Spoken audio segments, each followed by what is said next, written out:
Şimdi yine kol kesme yerine geldik. 3 ilmek, 2 ilmek ve bu sırada da 1 ilmek kesiyoruz. İlk ilmeğimi boşaldım. İkinciyi örüyorum ve arkadakinin içinden geçiriyorum. 3 2 1 toplamda 6 ilmek buradan azaltmış olduk. Şimdi sıranın sonuna kadar devam ediyorum. Tekrar bant kısmına geldik. 13 ilmeğimiz vardı ve bu sıra bir tane daha artıracağız. Bant yerimiz 14 ilmek olacak. Şimdi 13 ilmeğimizi örelim. 1 2 3 4 5 6 7 8 9 10 11 12 13 13 tane ilmek ördüm ve yine bir tane ilmek ilave ediyorum. Buradaki banttaki ilmek sayımız 14 oldu. Şimdi kol tarafına doğru gidiyorum. Sadece bir ilmek daha kesmemiz kaldı. Onu da keselim. Kol kesmemiz de bitmiş olacak.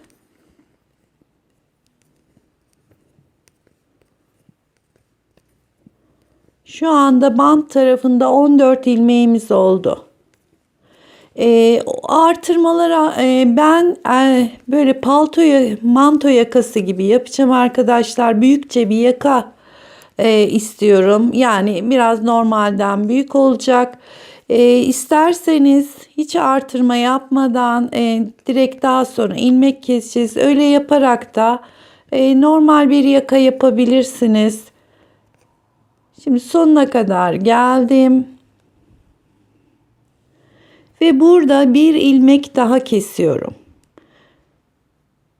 3 2 1 yani 5 6 ilmek kestik. Bu da son kesme ilmeğimiz. 7 tane ilmek kesmiş oluyoruz. Yine arkadaki ilmeği geçirdim. Bir ilmek daha kestim. Toplamda 7 ilmek kesmiş olduk. Şimdi sıranın sonuna kadar ters örgü olarak devam ediyorum. Tekrar sıra başına geldik. Buradaki toplam 14 ilmek bant kısmını önce örüyorum. 1 2 3 4 5 6 7 8 9 10 11 12 13 14. Şimdi düz renk ipe geçeceğiz. 4 sıra ördük çünkü kürklü ipten. Bu ipe geçtiğimiz zaman artırma yapmıyoruz. Bir tane ilmek buradan alarak kaydırma yapıyoruz. Bu da bant kısmımızda 15 ilmeğimiz oldu demektir. Şimdi bu ipi kendime doğru çeviriyorum.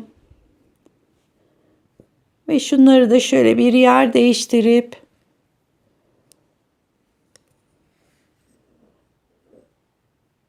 ve devam ediyorum. Bu tarafta kalan ilmeği söyleyeyim arkadaşlar. 1 2 3 4 5 6 7 8 9 10 11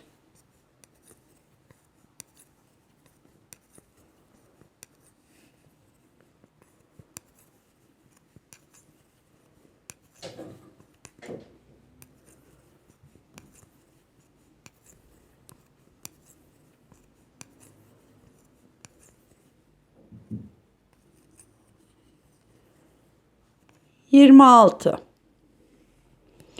15 ilmek bant kısmımız, 26 ilmek düz iple ördüğümüz kısım kaldı.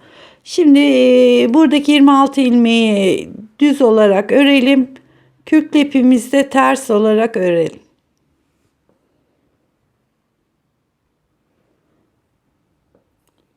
15 ilmek bant kısmımız vardı. Buradan bir ilmek öreceğiz. Buradaki bant yerindeki veya ön pat yerini diyelim arkadaşlar. Yaka keseceğimiz yerde 16 ilmeğimiz olacak bu sıra. Yani artırma yapmıyoruz. Bir ilmek düz renk ipten alarak kaydırma yapıyoruz.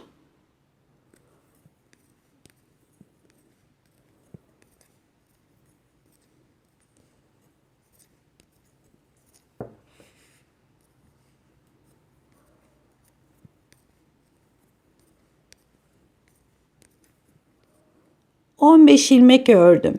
Bir ilmek de buradaki ilmekten örüyorum. 16. Öndeki bant kısmımızdaki sayı 16 oldu. Şimdi diğer ipimize geçip kol tarafına doğru gideceğiz ve tekrar sıra başına geleceğiz. Şimdi kürklü ip sırasındayız arkadaşlar. Bu 16 ilmekten sonra bir ilmek artırma yapacağız. 1 2 3 4 5 6 7 8 9 10 11 12 13 14 15 16 tane ördüm. Bir tane artırma yapıyorum. Ön bant kısmındaki sayımız 17 oldu. Şimdi bu ipleri yine yer değiştiriyorum. Şuradaki ilmeği de söyleyeyim. 2, 4, 6, 8, 10, 12, 14, 16, 18, 20, 22, 24, 25. 25 tane normal ipimizde olan ilmek var. Şu ipleri çevirdim ve devam ediyorum. Yine kürklü iple devam edeceğiz. 16 bantımız oldu ve bu ipleri mutlaka şöyle birbiriyle çevirerek devam edin ki şuradaki ip yürüttüğümüz belli olmasın. Şimdi devam ediyorum. Ve tekrar sıranın başına kadar geri geleceğim.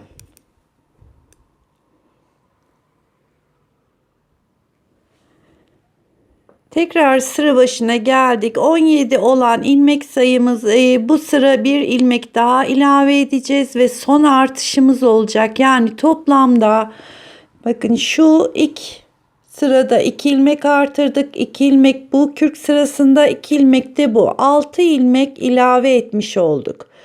Ve şu sıralarda da ikişer ilmek kaydırma yaptık. Normalde sadece bir kaydırarak da gidebilirsiniz. Fakat ben şu kısmın daha fazla dönmesini istediğim için aralarda artırma yaptım. Şimdi bir 18 ilmeğimizi 17 ilmeği örüp 18.'yi de artıralım.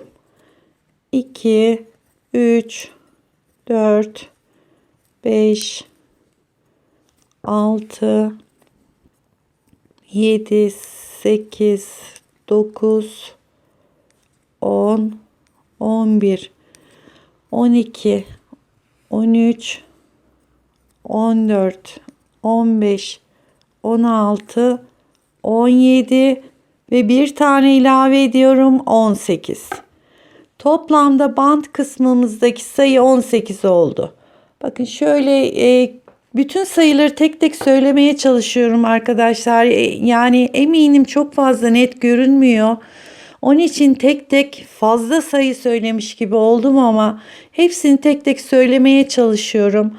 Bakın şu bant kısmı şöyle döndürdüğümüz zaman yakamızın şu kısmın daha büyük olmasını istiyorum. O yüzden ekstra 2 bu sırada, 2 bu sırada, 2 de bu sırada olmak üzere 6 tane buraya ilmek ilave ettik. Aynı zamanda da aslında şu sıralarda da kaydırma yapıyoruz. Şimdi 18 ilmeğimiz, bir daha artırma olmayacak arkadaşlar. Bundan sonra her sıra birer tane yani kürklü ipte de bunda da birer tane kaydırarak devam edecek.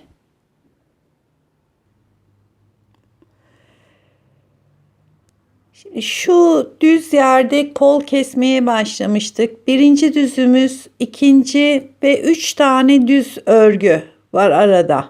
Normal iple yaptığımız. Bu tarafta da bakın şöyle hafiften bir artış oldu. Ben bunu şablonda bir anlatayım arkadaşlar. Ne kadar tek tek de söylesem. 44 ilmek başladık. İlk başlarken bu 8 ilmeğini bant olarak yürüttük. 36 ilmeğini 4 sıra düz renk 4 sıra kürklü ip olarak devam ettik. 60 santim koltuk altına kadar, hatta santimlerini de vereyim, 60 santim. Ama şuralarda yani 58 santimde falan bir kürklü ip sırasında artırdık. Ve diğer düz ipte de bir kaydırdık. 6 ilmek ilave ettik. Koltuk altından da 7 ilmek kesmiş olduk. Yani şu anda toplamda 43 ilmeğimiz var. Yani şu arada 43 tane ilmek var. Şimdi şu önün kesmesini yapacağız. 25 ilmeği keseceğiz. 18 ilmeğimiz kalacak.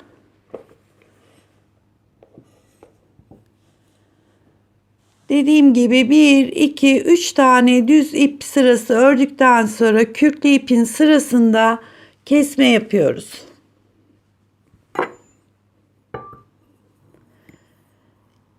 Şimdi burada 25 tane ilmeğimizi yaka için keseceğiz.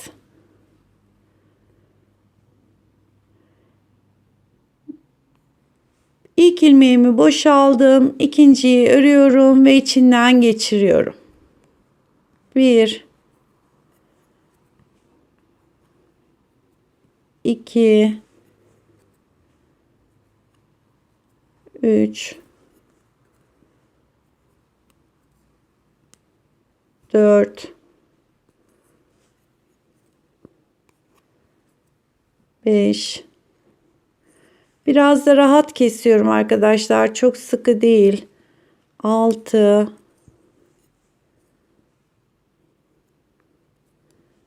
7 8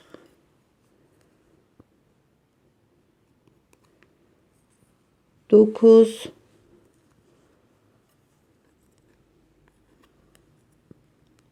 10 11 12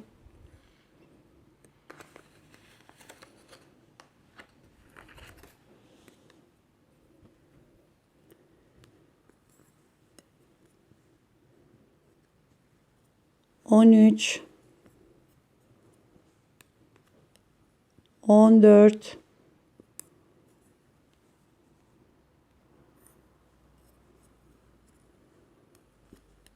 15 16 17 18 Bu arada da buradaki iplerim biraz karıştı.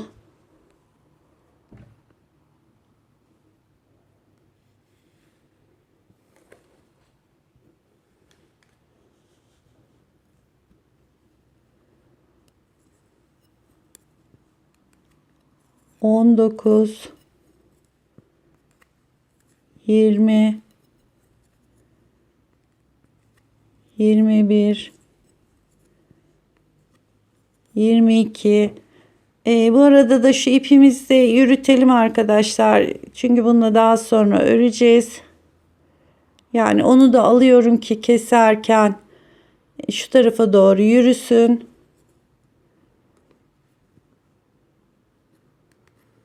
Yirmi üç,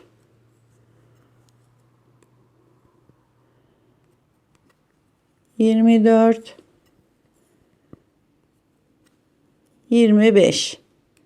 25 tane ilmek kestim. Burada da 1, 2, 3, 4, 5, 6, 7, 8, 9, 10, 11, 12, 13, 14, 15, 16, 17 ve 18 tane ilmeğimiz kaldı. Şimdi şu görüntüyü bir göstereyim.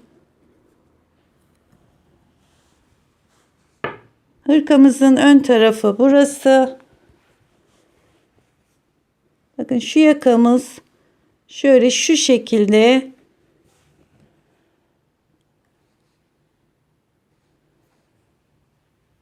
dönmüş oldu.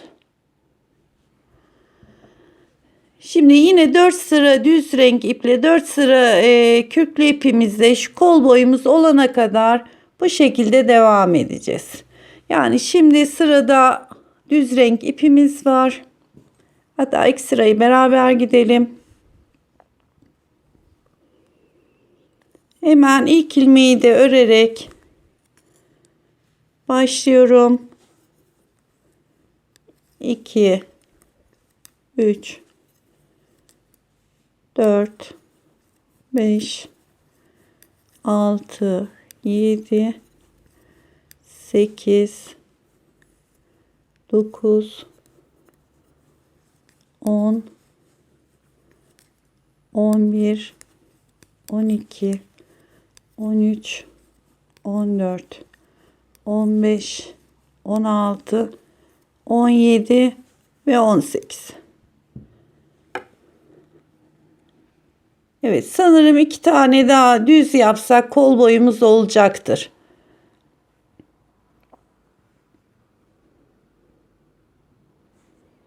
Bakın şöyle dönecek, yani ön tarafımız bu taraf.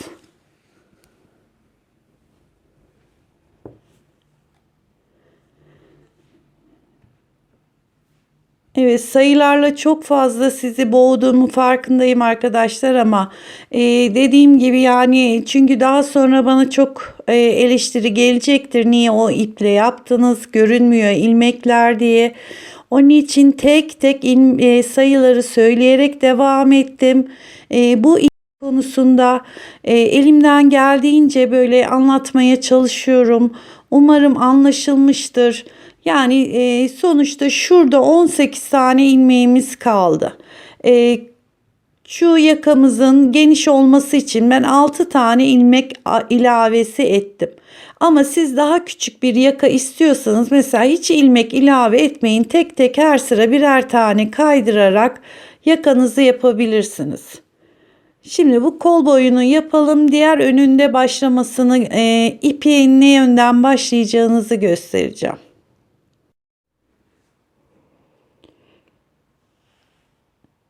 Şu düz yaptığımız sırada kol kesmiştik. 1, 2, 3, 4, 5, 6 tane düz sırası var. Daha sonra kürklü ipte bir sıra gittim ve geldim. Yani pardon, 2 sıra ördüm. Yani bir sıra arka taraftan düz, ön taraftan da ters örerek geldim ve burada bıraktım. Bakın 1, 2, 3, 4, 5, 6 tane düz ipten 1, 2, 3, 4, 5, 6 tane de kürklü ipten. Bu yalnız 2 sıra. Ördüm ve bu parçamız bitti. Sol önümüz bitti. Şimdi sağ ön parçanın başlamasını göstereceğim. Bunu başlarken tam ilk sıra düz ördük. Daha sonra ikinci sıramız tersti. 8 sıra örüp düz renk ipi öyle bağlamıştık. Diğerinde de ilk sıra yine düz gittim. İkinci sıra ters, 3 düz, 4 ters, 5 düz, 6 ters. 7. sıramı da düz olarak geldim. Bu parçamız diğerinden bir sıra eksik olacak. Çünkü şurada ip bağlamamız lazım ki şu ön bantlar şöyle karşılıklı gelecek. Yani bunda 7 sıra ördüm. Şimdi 8. sıradayız. Diğer parçada biliyorsunuz tam 8 sıra örmüştük. 9. sırada ip bağlamıştık. Bunda da 7 sıra ördüm. Şu anda 8. sıradayım. Ön patımız burada olacak arkadaşlar, şu kısımda. Onun için 8 tane ilmek örüyorum.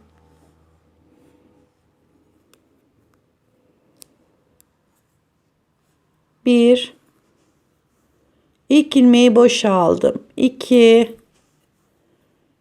3, 4, 5, 6, 7, 8. 8 ilmek ters örgü ördüm. Ve ipimi diğer tarafa aldım. Şimdi buraya diğer ipimizi bağlayacağız.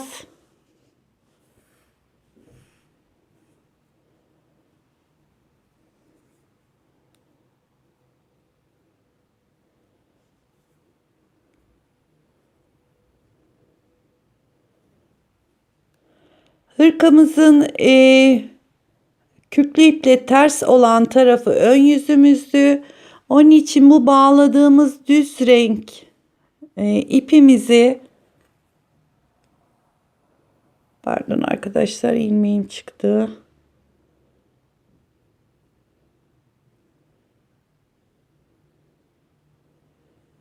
Evet. Düz renk ipimizle artık örgümüze düz olarak devam ediyoruz. Yani burası ön yüzümüz. Kürklü ipimizin ters tarafı bu yönde. Bu ipimizle de düz örgü örüyoruz.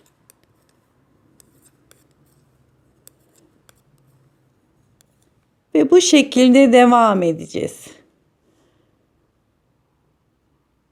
Bakın şöyle göstereyim. Bu sol parçanın 8 ilmeklik bant kısmı bu tarafta, bunun bu tarafta. Diğer tarafı düz iple olacak. Aynı şekilde devam edeceğiz. Daha sonra 4 sıra düz ipimizle, 4 sıra kürklü iple ve ön bantta da 8 ilmeğimiz hepsi ters örgü olarak devam ediyor.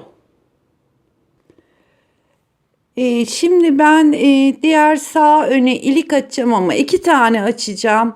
Dilerseniz siz aşağıdan başlayarak da düğmeli yapabilirsiniz. Şimdi şu sol önden ilik yerini ayarlıyorum. Bakın bir tane şuraya, bir tane de buraya. Bu 10. sıramız. Yani şu 10. kürklü sıramız. Arada bir tane 11.'yi boş bırakıyorum. 12.'ye bir tane daha açacağım. 13, 14, 15. de zaten artırmaya başlamıştık. Ama yakamız şöyle döneceği için ilk iliğimi 10. kürk sırasında, ikinciyi de 12.'de açacağım. Şimdi şöyle göstereyim. Hatta şu arkadan daha iyi sayılıyor. Bakın 1, 2, 3, 4, 5, 6, 7, 8, 9, 10'uncunun 2 sırasını ördüm. Şimdi 3. sıradayım ve burada ilik açacağım. Bir de 12. sırada arada bir tane daha kürk sırası yaptıktan sonraki 12. kürk sırasında bir ilik daha açacağım. Şimdi burası ön kısmımız. Şimdi 4 tane ters örüyorum. 1, 2, 3, 4 tane ters ördüm. Şimdi yandaki şurada 2 tane ilmeğimiz var. Birini aldım. Diğerini de alıyorum. Ve arkadakini öndekinin üstünden atlattım. Tekrar bir tane daha alıyorum. Ve arkadakini öndekinin üstünden atlattım ve bunu takıyorum. Bakın şu arada 2 tane ilmeğimizi yok ettik. Onun yerine tekrar buraya 2 tane ilmek atıyorum. Yani şuradaki yok ettiğimiz ilmeği tekrar 2 ilmek olarak yerine koydum ve devam ediyorum.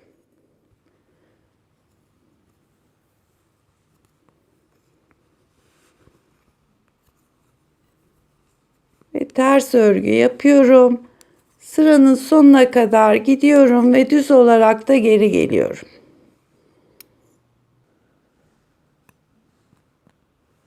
Şimdi sıranın başına doğru geliyorum. Bakın burada artırdığımız 2 tane ilmek var. Onları da örüyorum.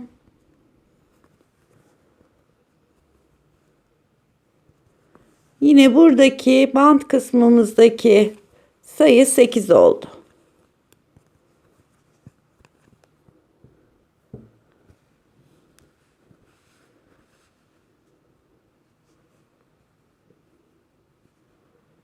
Bakın şurada şöyle bir ilik açmış olduk.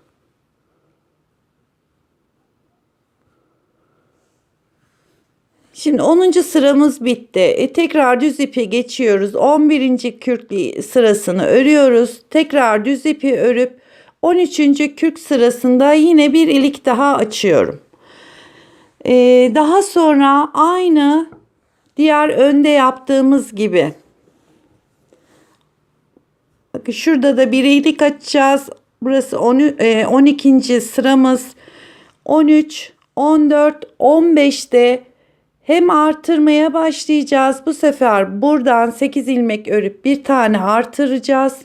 Bir dahaki sıra bir tane daha düz yerlerde kaydırarak gideceğiz. Aynı bu şekilde diğer taraf gibi. Burası da 25 ilmek kesecek. 25 ilmek burada.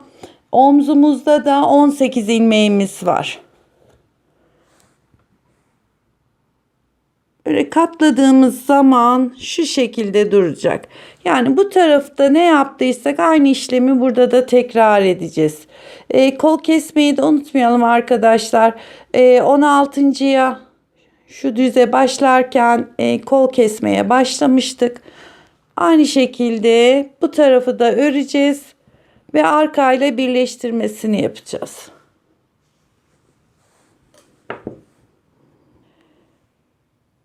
Evet, sağ önü de tamamladım. Şu ilk bant hariç 1, 2, 3, 4, 5, 6, 7, 8, 9, 10'uncu da bir ilik. 11, 12. de tekrar bir ilik açtık. Ve 15. kürk sırasında birer tane artırarak hem kaydırmaya başladık. Toplamda şu yakada 25 ilmek kesip 18 ilmekte devam ettik. Diğer parçanın tam aynı sıralarını tamamladım. Sadece bitirirken 2 sıra değil, kürkü de 4 sıra yaparak tamamladım. Bakın görüntümüz şu şekilde.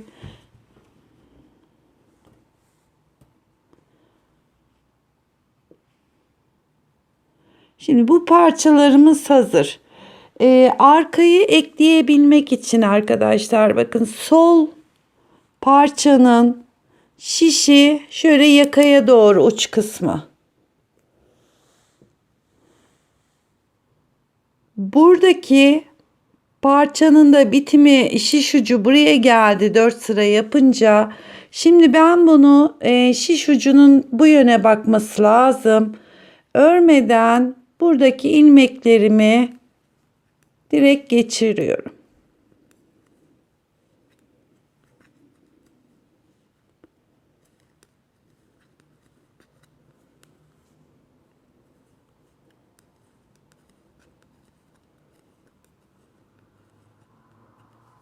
Evet, ilmeklerin hepsini aldım. Buradaki şişin ucu da şu yakaya doğru kol altına doğru bakıyor.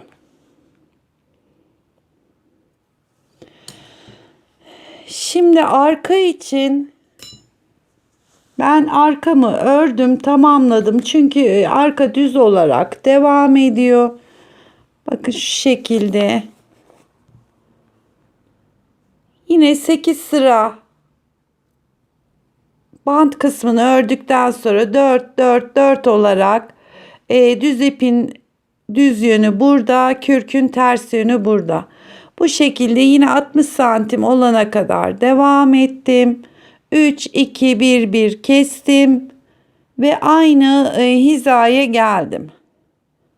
1, 2, 3, 4, 5, 6 tane düz ip sırası var arada.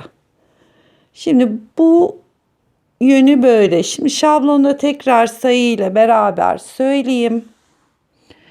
Arkaya 78 ilmek başladım. 8 sıra kürklü ipten ördükten sonra 4 sıra düz, 4 sıra kürklü ipten, 4 sıra düz ipten olarak devam ettim. Kol altı 3 2 1 1 kestim. Şimdi omuzlar için 18, yaka için 28 ilmeğimiz var. Bu 18 ilmekleri karşılıklı ekleyeceğiz. Eklerken de şimdi bu arka parçamızın düz yönü burası. Parçalar biraz büyük olduğu için arkadaşlar bir saniye.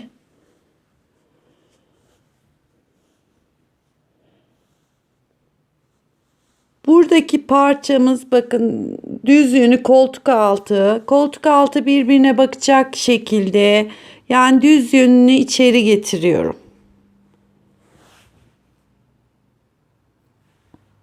Diğer parçayı da alıyorum.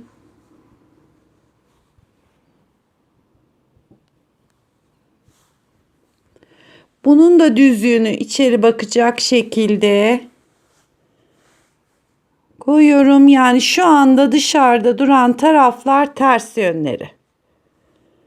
Şuradan başlayacağız eklemeye.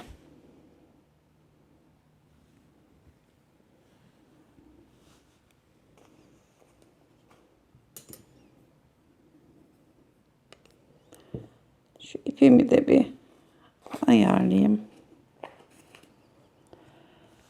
Şimdi 18 ilmekleri karşılıklı ekleyeceğiz. Tabi ekranda ilmek alışlarımız görünmeyebilir. Bir tane bu şişten, bir ilmek diğer şişten, bir ilmek bu şişten, bir ilmek diğer şişten alarak burada bir ekleme yapıyoruz. Şimdi önce bir ilmek buradan aldım. Bir ilmek de karşı tarafından. İkisini birlikte ördüm. Ve biraz da dikkatli yapmak gerekiyor. Bir ilmek bunu çıkardım ve bir ilmek de diğerini çıkarıyorum. Şimdi sağ şişimizde bir ilmek var. Ve yanındaki bir ilmeği alıyorum. Karşı tarafındaki bir ilmeği alıyorum. Beraber ördüm ve çıkartıyorum. Şimdi şişimizde 2 ilmek var. Arkadaki ilmeği öndekinin üstünden geçirdim. Buradaki 18 tane ilmeği böyle birebir örerek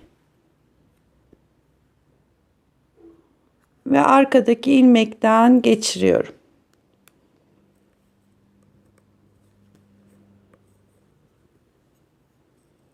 İkisini birlikte ördüm. Arkadaki ilmekten geçirdim. Bir tane bu şişimden ilmek alıyorum, bir tane karşılığından.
Tamamıyla bu omuzdaki 18 ilmekleri böyle karşılıklı getirerek buraya dikebilirsiniz ama ben şişle eklemeyi tercih ediyorum.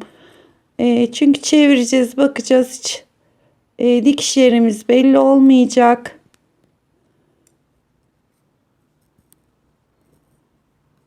Son bir ilmeğim kaldı.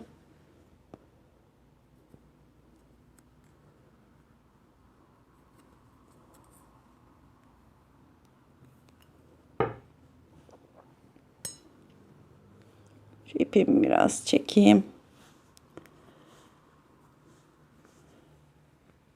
Bakın bu aramız eklenmiş oldu. Şöyle göstereceğim.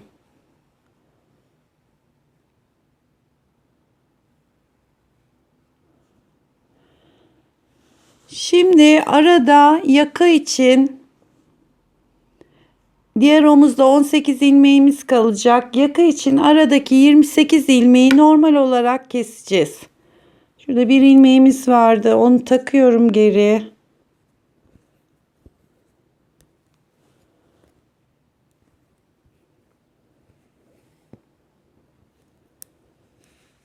Ve bu aradaki 28 tane ilmeği normal kesiyorum.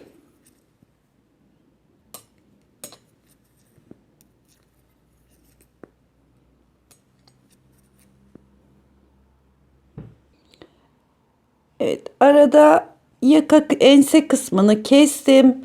Şimdi şişimde 18 ilmeğimiz kaldı. Diğer öndeki parçayı alıyorum. Bu 18 ilmeği de burada karşılıklı ekleyeceğim.